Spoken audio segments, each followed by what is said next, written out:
Всем большой привет! С вами 38-й выпуск ВУВНа. Сегодня мы, первокурсники-журналисты, представляем вам результат нашей практики. Мы подготовили для вас много интересного. Уверена, вы сможете окунуться в нашу уютную атмосферу. Что ж, не будем тянуть. Меня зовут Богдана Акопян, и мы начинаем. В этом выпуске старт приемной кампании в СГУ имени Екатерины Сорокина, интервью с победителем конкурса «Мисс и Мистер Сыктывкар 2021» Алексеем Коноплевым, топ-5 культовых игр вашего детства. 19 июня в СГУ имени Екатерины Сорокина стартует приемная кампания. В этом году подать документы можно очно или дистанционно. Как и раньше, университет предлагает поступающим программу не только высшего образования, но и среднего профессионального. Подробнее о кампании в сюжете Олега Хохлова. В 2021 году абитуриентам предлагают более 1500 бюджетных мест. Это на 156 мест больше в сравнении с прошлым годом. Наиболее востребованные направления – юриспруденция, лечебное дело и иностранные языки. Наш университет многопрофильный. Здесь представлено самого разного рода образование.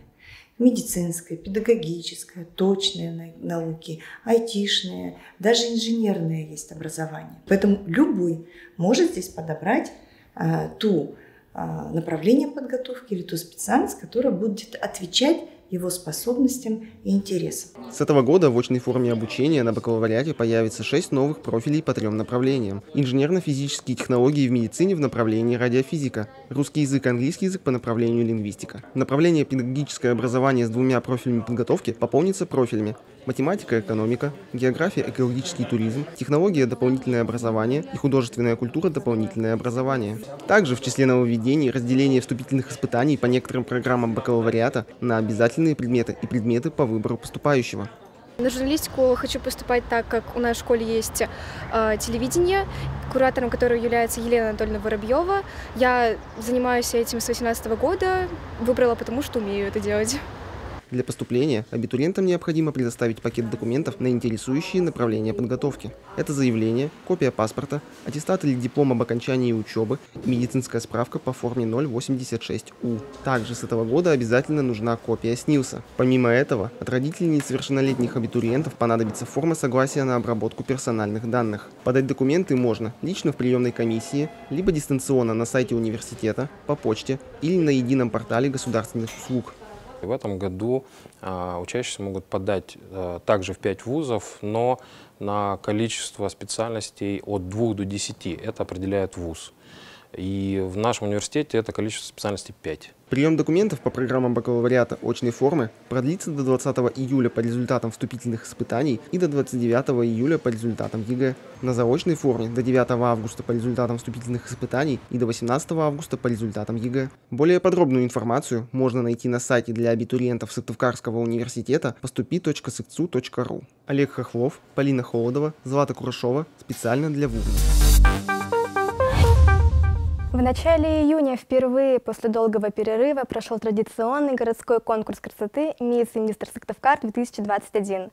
Обладателем титула «Мистер Сыктывкар» стал студент первого курса нашего университета Алексей Коноплев. Мы связались с Алексеем и пригласили его к нам в студию. Поговорили о конкурсе, участниках, впечатлениях и разговорах с мамой. Я учусь на первом курсе. Группа 111 ПМО, прикладная математика и информатика. Я играю на гитаре, занимаюсь спортом и стендап.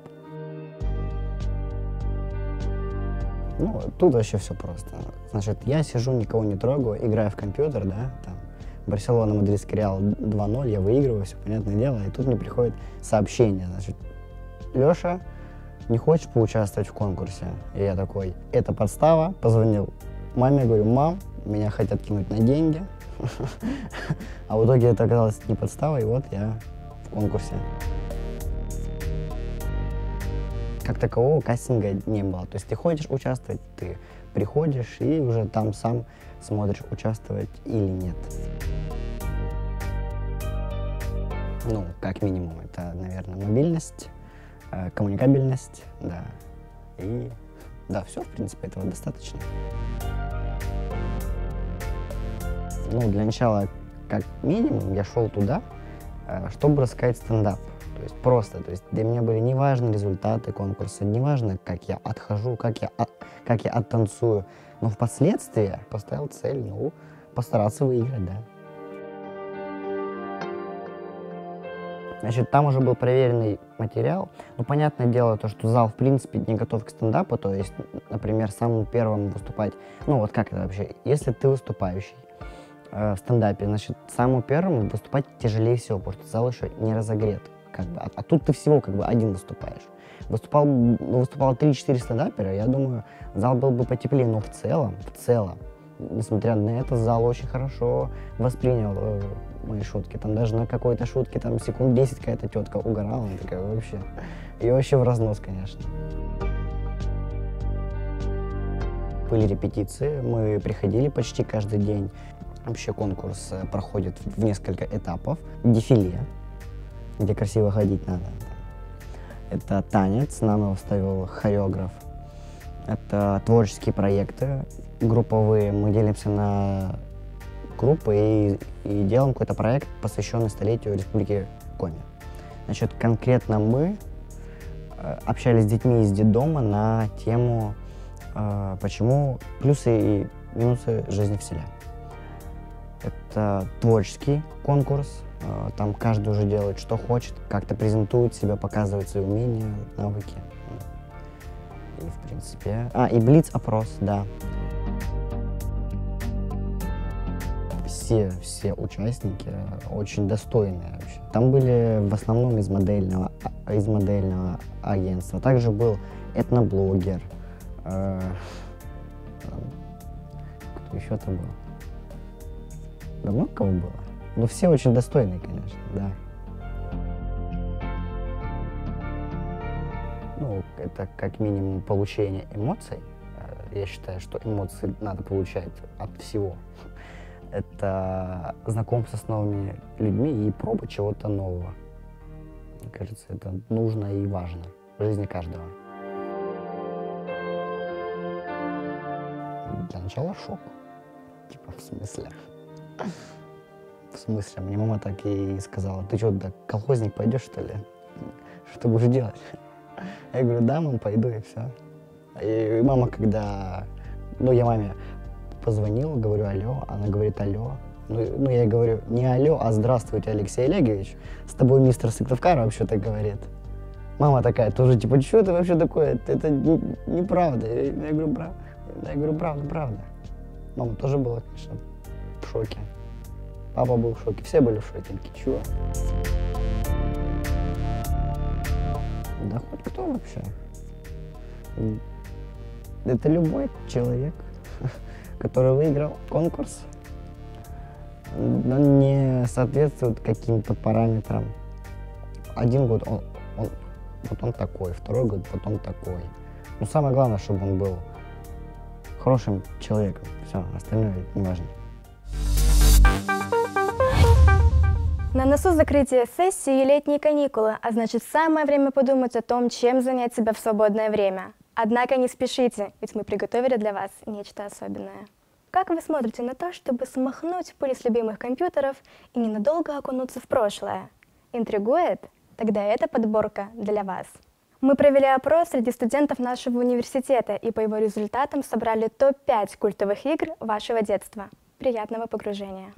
А начнем мы со всеми любимой GTA San Andreas, которая вышла в 2004 году и долго радовала нас своими миссиями, большим автопромом и неплохим на тот момент открытым миром. Действие происходит в вымышленном штате Сан-Андреас в 1992 году. Игрок управляет главным героем Карлом Джонсоном по кличке Си-Джей, который вернулся в Лос-Сантос после 5 лет жизни в Либерти-Сити. Открытый мир позволяет Си-Джею свободно путешествовать и выбирать, чем он будет заниматься в Сан-Андреасе. Для того, чтобы пройти игру и открыть доступ в новые города, необходимо выполнять сюжетные миссии. В остальном же они не обязательны и могут быть завершены в любое время. Вне квестов Си-Джей свободен в действиях и может совершать многие противозаконные в реальном мире поступки – грабить, угонять машины и даже взрывать.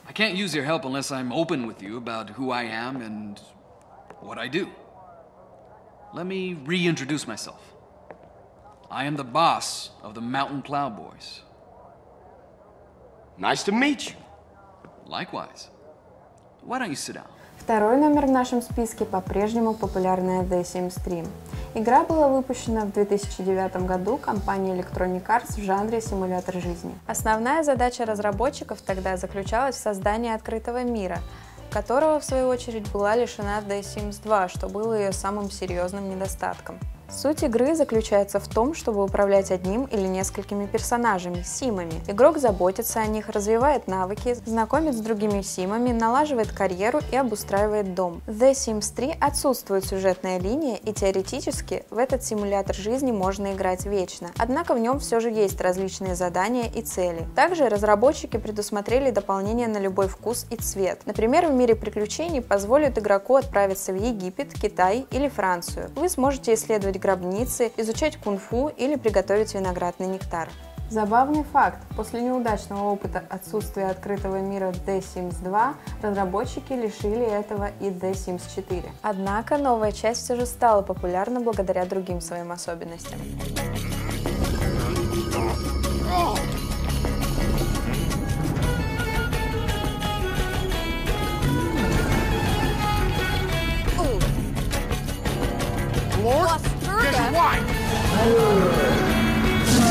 На очереди Need for Speed Underground.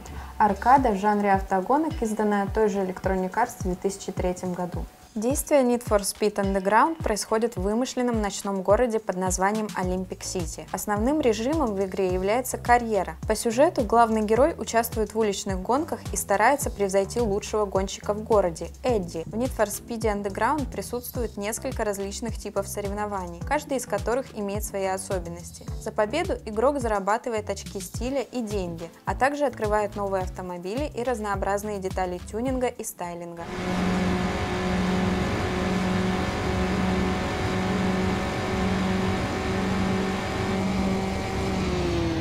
На четвертом месте нашего топа аркада 2008 года «Как достать соседа». Игра включает в себя 14 эпизодов, разбитых на 3 сезона различной сложности. Основная задача сюжета – месть соседу. В каждом эпизоде игроку, который управляет действиями протагониста игры Вуди, нужно обыскивать дом соседа и находить полезные предметы, с помощью которых можно напакостить. За каждую шалость игроку начисляются очки в процентах. 100% рейтинг от зрителей можно получить только тогда, когда индикатор злости соседа не остывает после предыдущей пакости. Вуди ни в коем случае не должен попадаться на глаза, иначе он будет сильно избит, а эпизод закончится провалом. Кстати, в прошлом году на игровых платформах вышел официальный ремастеринг аркады с улучшенной анимацией и в HD качестве.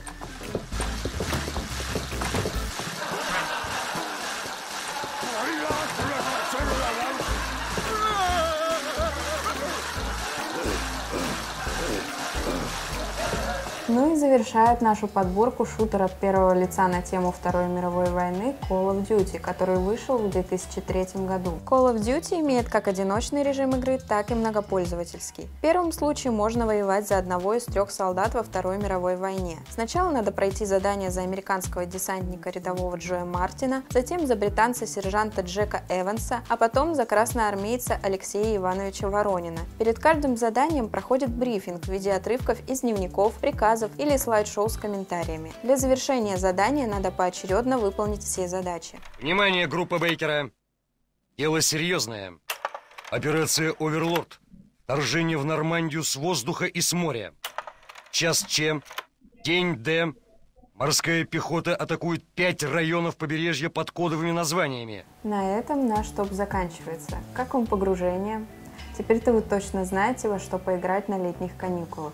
Поделитесь своим выбором в комментариях, а пока мы с вами прощаемся. Это был финальный в этом сезоне выпуск Вувна. Мы прощаемся с вами и желаем вам успешной сдачи экзаменов. До встречи в следующем учебном году. До встречи в следующем учебном году. Отлично, все. Девочки, поможете убрать мне технику? Да! Ща.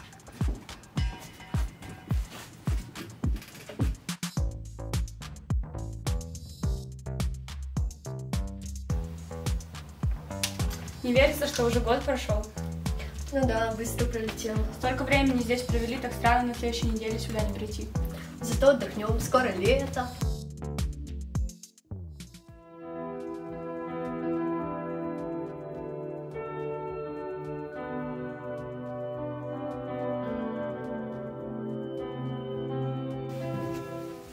грустишь? Через пару месяцев снова вернешься. Ну да, верно.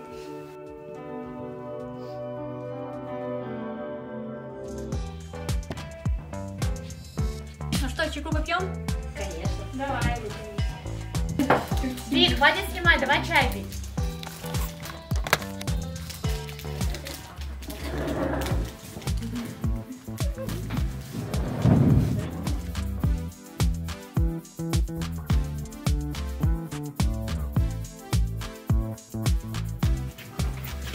Пока-пока.